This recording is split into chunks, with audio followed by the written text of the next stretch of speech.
ನಮಸ್ಕಾರ ಸ್ನೇಹಿತರೆ. ಲಕ್ಷ್ಮೀ ಭಾರಮ್ಮ ಧಾರಾವಾಹಿಯ ಗೊಂಬೆ ಪಾತ್ರದ ಮೂಲಕ ಜನಪ್ರಿಯತೆ ಪಡೆದಿರುವ ನೇಹಾ ಗೌಡ ಬಾಲ್ಯದಲ್ಲಿ ತಮ್ಮ ಮೇಲೆ ಆದ ದೌರ್ಜನ್ಯದ ಬಗ್ಗೆ ಸಂದರ್ಶನವೊಂದರಲ್ಲಿ ಹೇಳಿಕೊಂಡಿದ್ದಾರೆ. ಚಿಕ್ಕವಳಿದ್ದಾಗ ನಾನು ಮಾತಲ್ಲಿ ತುಂಬಾ ಸೈಲೆಂಟ್. ನಮ್ಮಕ್ಕ ತುಂಬಾ ಬಜಾರಿ. ನಾನು ತುಂಬಾ ಚೂಟಿಯಾಗಿದ್ದೆ. ನಾನು 4ನೇ ತರಗತಿ ಇದ್ದಾಗ ನನ್ನ ಮೇಲೆ ದೌರ್ಜನ್ಯ ನಡೆಯಿತು. ಅದಾದ ಮೇಲೆ ಫುಲ್ ಡಿಪ್ರೆಷನ್. ಫುಲ್ ಸಣ್ಣಗೆ ಆಗಿ ಹೋದೆ. ಅದಾದ ಮೇಲೆ ನಾನು ಯಾರ ಜೊತೆನೂ ಜಾಸ್ತಿ ಮಾತನಾಡ್ತಿರ್ಲಿಲ್ಲ. ನಿಜ ಹೇಳ್ಬೇಕು ಅಂದ್ರೆ ನಾನು ಇದನ್ನು ಯಾರೊಂದಿಗೂ ಶೇರ್ ಮಾಡಿಕೊಂಡಿರ್ಲಿಲ್ಲ.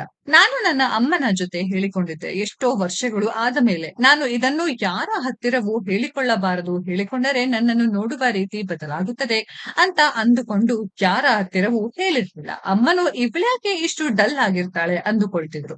ಕೆಲ ವರ್ಷ ಆದ ಮೇಲೆ ಅಮ್ಮನಿಗೆ ಹೇಳಿಕೊಂಡೆ. ಅವರು ಕೂಡ ಶಾಕ್ ಆದ್ರು.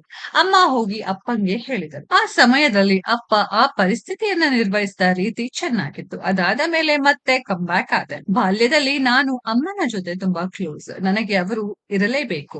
ಅವತ್ತು ಅಜ್ಜಿ ಮನೆಯಲ್ಲಿ ಮಲಗಿಸಿ ಅಜ್ಜಿಯನ್ನ ನೋಡಿಕೊಳ್ಳುವಂತೆ ಹೇಳಿ ಪಕ್ಕದಲ್ಲೇ ಇದ್ದ ಸಂಬಂಧಿಕರ ಮನೆಗೆ ಅಮ್ಮ ಹೋಗಿದ್ದರು. ನಿದ್ದೆಯಿಂದ ಎದ್ದಾಗ ಅಮ್ಮ ಇರ್ಲಿಲ್ಲ. ಅಜ್ಜಿ ಹಾಲು ತರಲು ಹೋದರು. ನಾನು ಪಕ್ಕದ ಬೀದಿಯಲ್ಲಿ ಅಲ್ವಾ ಅಂತ ಅಮ್ಮನನ್ನು ಹುಡುಕಿಕೊಂಡು ಹೊರಟೆ. ಆ ವೇಳೆ ದಾರಿಯಲ್ಲಿ ಯಾರೋ ಸಿಕ್ಕಿ ನಿಮ್ಮ ಅಪ್ಪ ನನಗೆ ಗೊತ್ತು ಅಂದ್ರು.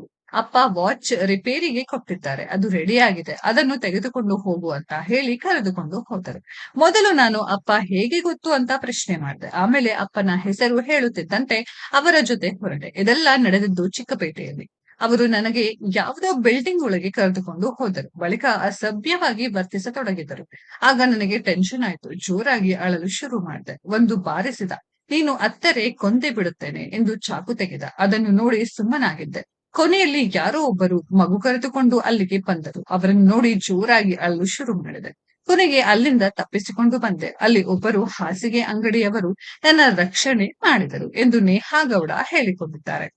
ಸ್ನೇಹಿತರೆ, ಹೆಣ್ಣು ಮಕ್ಕಳು ಅದರಲ್ಲೂ ಚಿಕ್ಕ ಮಕ್ಕಳಿಗೆ ಈ ರೀತಿಯ ದೌರ್ಜನ್ಯ ಆಗ್ತಿರೋದ್ರ ಬಗ್ಗೆ ನಿಮ್ಗೆಲ್ಲ ಏನ್ ಅನ್ಸುತ್ತೆ ಅನ್ನೋದನ್ನ ಕಾಮೆಂಟ್ ಬಾಕ್ಸ್ ಅಲ್ಲಿ ಕಾಮೆಂಟ್ ಮಾಡಿ. ಈ ವಿಡಿಯೋ ಇಷ್ಟ ಆಗಿದ್ರೆ ಲೈಕ್ ಮಾಡಿ, ಶೇರ್ ಮಾಡಿ, ಚಾನೆಲ್ ನ ಸಬ್ಸ್ಕ್ರೈಬ್ ಮಾಡಿ, ಪಕ್ಕದಲ್ಲಿ ಇರೋ ಬೆಲ್ ಐಕಾನ್ ನ ಹಿಟ್ ಮಾಡಿ. ಮುಂದಿನ ವಿಡಿಯೋದಲ್ಲಿ ಭೇಟಿಯಾಗೋಣ. ಧನ್ಯವಾದಗಳು.